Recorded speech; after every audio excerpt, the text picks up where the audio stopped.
Here we go. Here we are. Oh, I like that. All right, I'm Berto. I'm Nims. All right, so again, we're going to talk about some actual lists here, championships lists. So here we are. Now we got Nathan Eide's list. Now, he came in second place. He lost to Paul in the final round, in the final championship round. But Nathan beat everybody else. You know, he got up to that point. I think he did a phenomenal job. I'm not sure if he lost once or not. I forget how what the announcers said.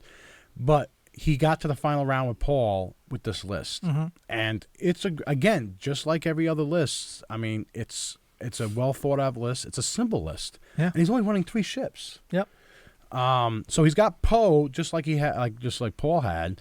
Yeah, the only difference there is he's running R5 P9 instead of Paul was running R2D2. Yep. So with R5 P9 is at the end of the combat phase, you may spend one of your focus tokens to recover 1 shield up to your shield value. Right. So the main difference there is he doesn't have to worry about doing a green move, but he can't use his focus if he wants to use use that droid.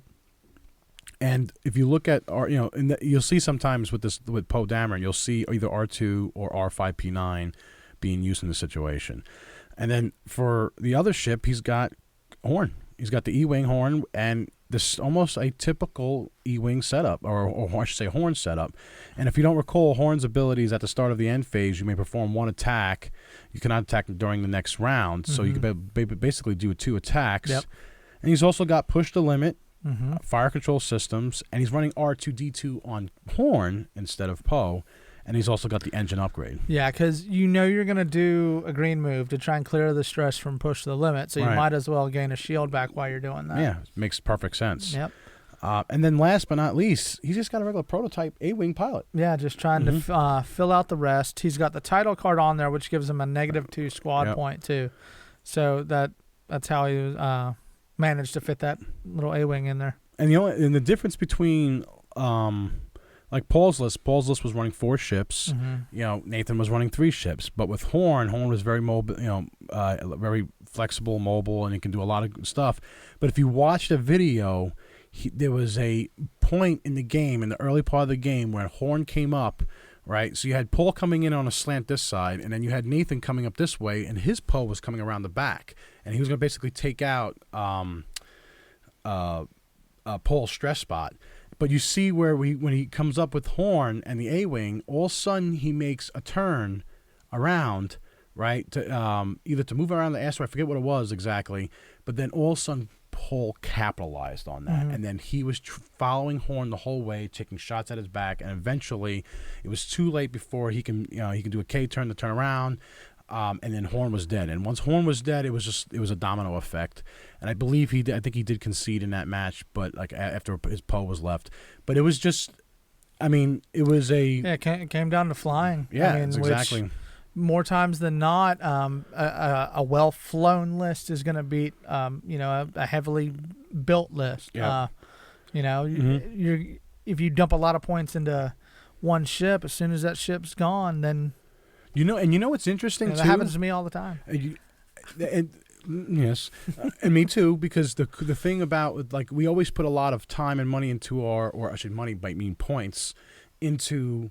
Like if you like, I'm going to use Greedo as an example, or as like the new Boba Fett card, right? But those things require other things to happen, and even Paul said in one of his articles when he was talking to FFG, he goes, don't worry about like putting all these upgrades. If you get the crit, Boba Fett's only 1 point. If it happens, it happens. Yep, it's a bonus. It's a bonus, and it's funny. It's just watching these lists and looking at these lists. It's they're very straightforward, simple lists, and it's all about the flying and position. Just keep it simple. Learn how to fly your list. Learn what your ships can do, and that way you don't forget about the cards you've got. And did you even know that actually I think there's like 4 championships they had. The first one didn't count because no large ships were there. But did you know there was no large ships in the final rounds that made it? So there was actually a stat, and the announcers were talking about that, and I was like scratching my head. I'm like, So none of the large ships that ever came out. Now this might change with Punishing One coming out and the Ghost coming out, but no large ships have ever made it to the final rounds. Really? Yep.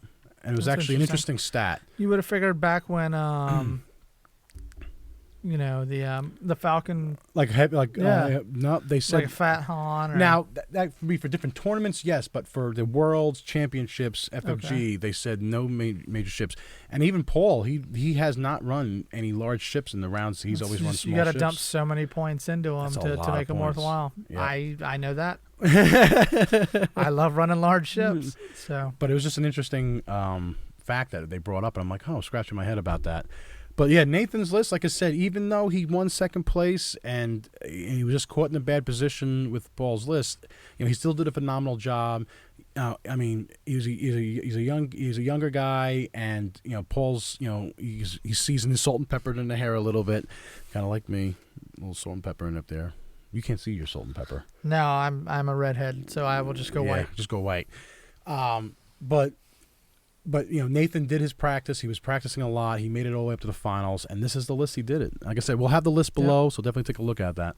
You know what we should do? One of us should fly Nathan, and one of us should fly Paul's. I like that. We'll see what happens. Okay. I like that. I'll fly Paul's. You fly Paul's? Okay. I'll fly Nathan's. I'm used to flying the Y-wings. Yeah. So I'll we can actually that'll be a good video. Okay. All right. World's rematch. World's rematch, sling paint style. Yes. We should have like fireworks and shit when it comes up and we music. Walk in like wrestlers and wrestlers want to wear speedos and stuff. No, like have entrance music with like. Oh, like if that is boxers the case, or whatever UFC fighters. If we're gonna do wrestling music entrance, I want Macho Man the Randy Savage's music. Yeah. Yes. But anyway, check us out on Sling Paint. The Hulk Hogan. Oh, yeah. Check us out on slingpaint.com. Oh. You know what? WrestleMania 3, I watched that tape over and over again in my house. I burnt up that VHS tape when it first came out. Check us out on slingpaint.com, facebook.com/slingpaint, twitter.com/slingpaint, Instagram, slingpaint gaming. Check us out. All the links are below in the comments. Definitely check out our website. We're building it out. We're not just posting our videos. We're posting other people's videos that we think are cool. Yep, and you might be actually watching this through our website. So thanks. Yes, and leave the comments below on our website as well. And we're actually looking at potentially turning on some forums and actually adding some more content. Just let us know what you would like to see on here. Yes, and if you want to see me in a Speedo. Whoa, now. Okay, we need to talk. We don't want to do that. We don't want to do that. No, we don't want to do that because I think my camera will break. Depends on how much you want to pay because he'll do it for money. I'll do it for money. See? Yes, we should start a Kickstarting campaign. GoFundMe account. Oh God, somebody's gonna be creating one. Somebody will pay for it. I guarantee it. Somebody will pay to see you in a Speedo. It's gonna be a lot of money. It's a lot of Birdo. Yes, that is a lot of man. All right, thanks guys. I appreciate it. See.